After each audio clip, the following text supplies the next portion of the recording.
আল্লাহ রাব্বুল আলামিন দ্বিতীয় নাম্বার আয়াতে 1 নম্বর মুমিন বান্দাদের গুণের কথা বলে দিয়েছে, আল্লাযীনা হুম ফি সালাতিহিম খাশিউন,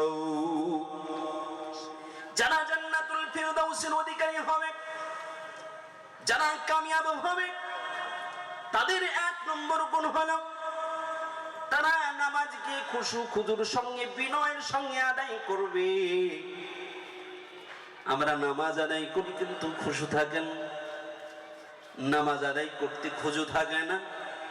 খুশু হলো মনের একগ্রতা, মনকে স্থির রাখতে হবে, নামাজের মধ্যে অবনত রাখতে হবে। আমরা মসজিদে নামাজ আদায় করি কিন্তু আমাদের মনটা চলে যায় মাঠে, মনটা চলে যায় ঘাটে, মনটা চলে যায় আমাদের খেলাধুলার মধ্যে। কিন্তু এটার নাম খুশু না। খুশুর অর্থ হলো নামাজ যখন দাঁড়িয়ে যাও, আল্লাহ রাব্বুল আলামিনকে আমি দেখছি, এটা যদি না মনে হয় তাহলে অবশ্যই অবশ্যই আল্লাহ রাব্বুল আলামিন আপনাকে দেখছে, এটা আপনাকে মানতে হবে। আর আমরা নামাজে দাঁড়িয়ে যাই, খুশু থাকে না, খুজু থাকে না। খুজুর অর্থ হলো আপনার অঙ্গ প্রত্যঙ্গ, নজর সব নামাজের দিকে রাখতে হবে। যখন আপনি তাকবীরে তাহরিমা বলে দাঁড়িয়ে যাবেন, দুনিয়ার আদাস কাজ সব হারাম হয়ে যাবে। তখন আপনার কাজ হবে খালি নামাজের সুন্নাত তেলাওয়াত করা এবং স্থির থাকা, নজরটা রাখতে হবে। যেখানে আপনার সিজদাটা চলে যাবে সেই জায়গাটা আপনার নজর রাখতে হবে। আপনি যখন নামাজে দাঁড়িয়ে যাবেন এদিক ওদিক তাকাতে পারবেন না, কেননা মুমিন বান্দা যখন নামাজে দাঁড়িয়ে যায় আল্লাহ রাব্বুল আলামিন মুমিন বান্দাকে ডাক দিয়ে বলে, এ মুমিন বান্দা, তুমি অন্যদিকে নজর করে তাকায় না, তুমি আকবিল বান্দা ফিরে এসো। দ্বিতীয়বার যখন অন্যদিকে নজর করে তাকায় আল্লাহ বলে, আকবিল বান্দা ফিরে আয়, ফিরে আয়। তৃতীয়বার যখন অন্যদিকে নজর করে তাকায় আল্লাহ বলে, আকবিল বান্দা ফিরে আয়, ফিরে আয়। চতুর্থবার যখন নজর করে তাকায় আল্লাহ বলে, আকবিল বান্দা ফিরে আয়। যখন চতুর্থবার পঞ্চমবার তাকায় তখন আল্লাহ বলে, রে বান্দা, তোর এইরকম নামাজের দরকার নাই রে বান্দা, এরকম নামাজের দরকার নাই। ওই নামাজটা আপনার কালো ন্যাকড়া করে আমরা মুখে মেরে দেওয়া হয়, আর ওই নামাজে আপনার জন্য বদ বদ করতে করতে করতে করতে আসমানের উপরে উঠে যায়।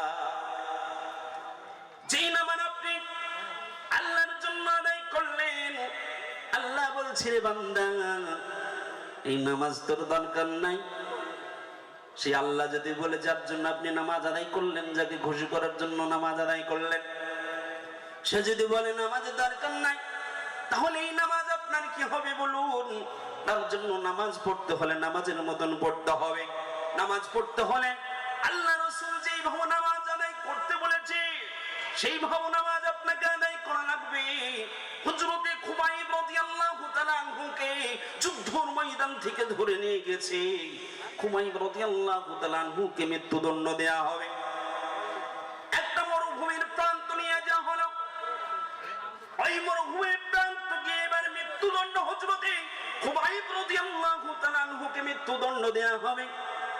খুবাইব রাদিয়াল্লাহু তাআলা আনহু তখন আপনার খুব, কিন্তু এরা মনে করছে খুব দুঃখিত বুঝেন, খুবাইব রাদিয়াল্লাহু তাআলা আনহু কিন্তু হাসছে। খুবাইব রাদিয়াল্লাহু তাআলা আনহু তার তো শাহাদাত হয়ে যাবে। এবারে হলো মৃত্যু একটু কষ্ট মনে হচ্ছে, কিন্তু এবারে জান্নাত। খুবাইব রাদিয়াল্লাহু তাআলা আনহু ভালো করে জানে এবার যারা মৃত্যুদণ্ড দেবে তারা এই কাফির বেঈমানরা আনন্দ উল্লাস করতে করতে করতে তাকে মরুভূমির প্রান্ত নিয়ে যাচ্ছে।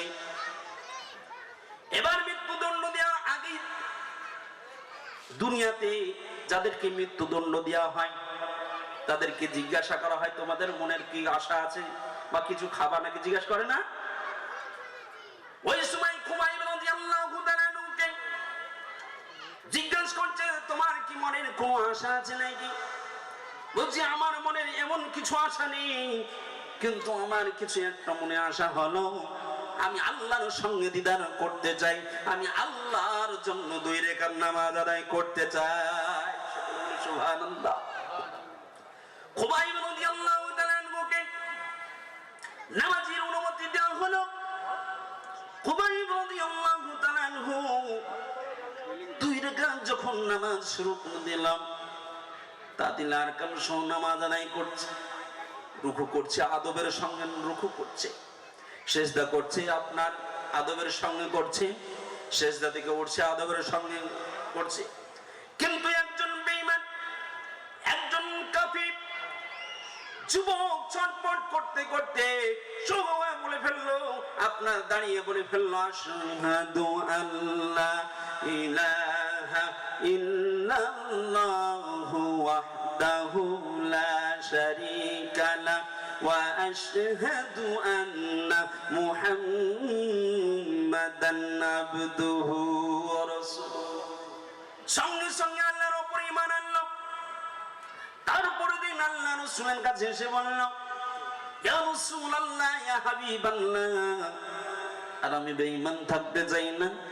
আল্লাহ রাসূল বলল, কি ব্যাপার বলল, ইয়া রাসূলুল্লাহ, ইয়া হাবিবাল্লাহ, কালকে খুবাইব রাদিয়াল্লাহু তাআলা আনহুকে যুদ্ধের ময়দান থেকে ধরে নিয়ে গিয়েছিলাম, গিয়েছিলাম পেছনে পেছনে উল্লাস করতে, আনন্দ করতে করতে, কিন্তু খুবাইব যে নামাজ আদায় করলো, যে রুকু করলো, যা সিজদা করলো, এত আদবের সঙ্গে করেছে, আমি ভাবলাম এটা দুনিয়ার কোন মানুষকে এরকম ভাবে নামাজ পড়তে পারে না, দুনিয়ার কোন মানুষকে দেখানোর জন্য হতে পারে না।